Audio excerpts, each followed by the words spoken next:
Hello friends, today you are welcome to my YouTube channel Bhatia math academy. आज हम करेंगे class 12 chapter number 13 example 15। Example 15 क्या हमारा? Example 15 हमारा बेस है टोटल प्रोबेबिलिटी के ऊपर। तो पहले हम सीखेंगे दो चीज़ें, एक टोटल प्रोबेबिलिटी क्या होती है और एक बायस थ्योरम क्या होती है। इन दोनों के ऊपर सीखेंगे। पर ये एग्जाम्पल जो 15 हमारा ये टोटल प्रोबेबिलिटी के ऊपर है और बाकी क्वेश्चन हमारे बायस थ्योरम के ऊपर है। तो इस एनसीईआरटी बुक में खाली एक ही एग्जाम्पल है, एग्जाम्पल 15। बाकी दूसरी बुक्स में एनसीईआरटी एग्जाम्पलर अरिहंत में इनमें बुक है टोटल प्रोबेबिलिटी के बहुत सारे क्वेश्चन। अगर ये क्वेश्चन पसंद है तो आप मुझे कमेंट बॉक्स में जरूर कमेंट करेंगे, मैं और वीडियो बनाऊँ टोटल प्रोबेबिलिटी के ऊपर, और क्वेश्चन लाऊँ। अब हम करेंगे टोटल प्रोबेबिलिटी क्या होती है। टोटल प्रोबेबिलिटी हमें जैसे दो इवेंट दिए होते हैं, मान लो E1 दिया हुआ है और एक E2 इवेंट दिया हुआ है, कोई भी कुछ भी हो रहा है और उनमें एक कॉमन इवेंट दे दिया हमें, तो उसको हम फाइंड कैसे करते हैं इसमें टोटल प्रोबेबिलिटी में। टोटल प्रोबेबिलिटी में होता हमारा A बाय E1, मतलब इफ देन हो रहा है कॉमन इवेंट, यहां पे लिखते हैं common.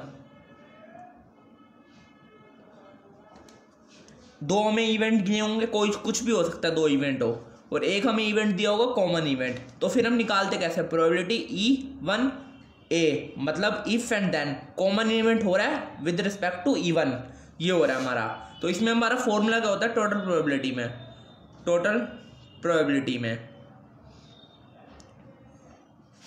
E1 equal to probability E1 equal to probability A by E1 plus probability E2 into probability A by E2।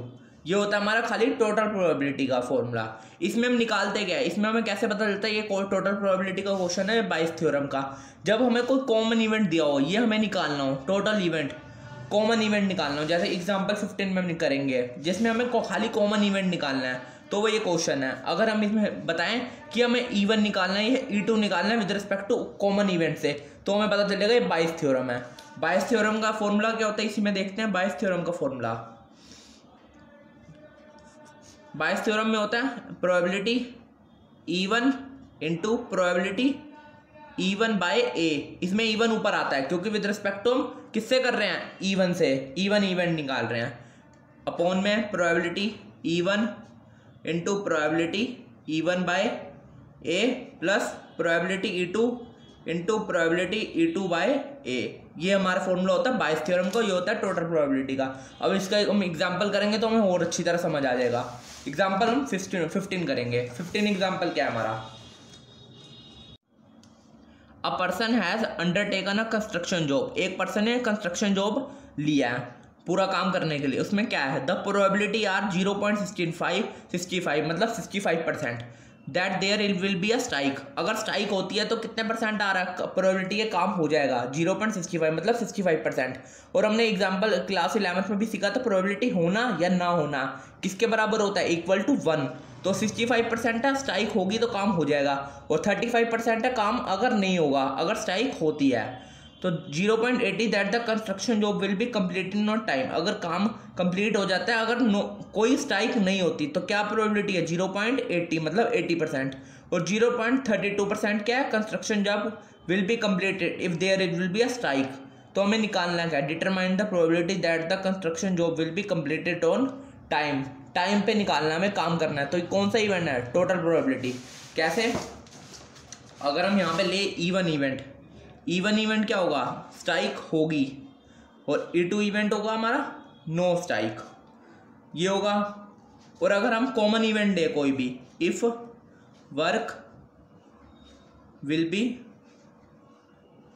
Completed on time, ये हमारा कॉमन इवेंट है। तो हमें निकालना क्या, यहाँ पे साफ लिखा हुआ है, determine the probability that the construction job will be completed on time, मतलब ए इवेंट निकालना है। और जब भी कॉमन इवेंट निकालना हो तो कौन सी फॉर्मूला लगेगा, टोटल प्रोबेबिलिटी का, ये फॉर्मूला हमारा। तो अब सीधा हम निकालते हैं, पहले E1 निकालते हैं, प्रोबेबिलिटी ऑफ E1।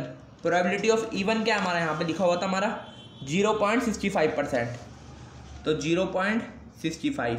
और प्रोबेबिलिटी ऑफ E2 कितना है, E2 मतलब नो स्ट्राइक, नो स्ट्राइक मतलब होना या ना होना, तो 0.35%। अब क्या निकालेंगे, प्रोबेबिलिटी ए बाई E1, अगर स्ट्राइक होती है तो काम कब कंप्लीट होगा हमारा, और दूसरा क्या है प्रोबेबिलिटी ए बाई E2, अगर कोई स्ट्राइक नहीं होती और काम कम कंप्लीट होगा। तो ये हमारा निकालेंगे हम। पहले ये देखते हैं, अगर पहला क्या इवेंट हमारा स्ट्राइक होगी तो काम कब कंप्लीट होगा, will be 0.32 that the construction job will be completed on time, मतलब यहाँ पे कितना आएगा 0.32%, अगर स्ट्राइक होती है तो काम कम कंप्लीट होगा। अब दूसरा क्या हमारा नो स्ट्राइक और काम कंप्लीट हो जाए, तो ये यहाँ पे 0.80 that the construction job will be completed, ये तो कॉमन इवेंट होगा। If there is no strike तो 0.80, ये हो गया हमारा।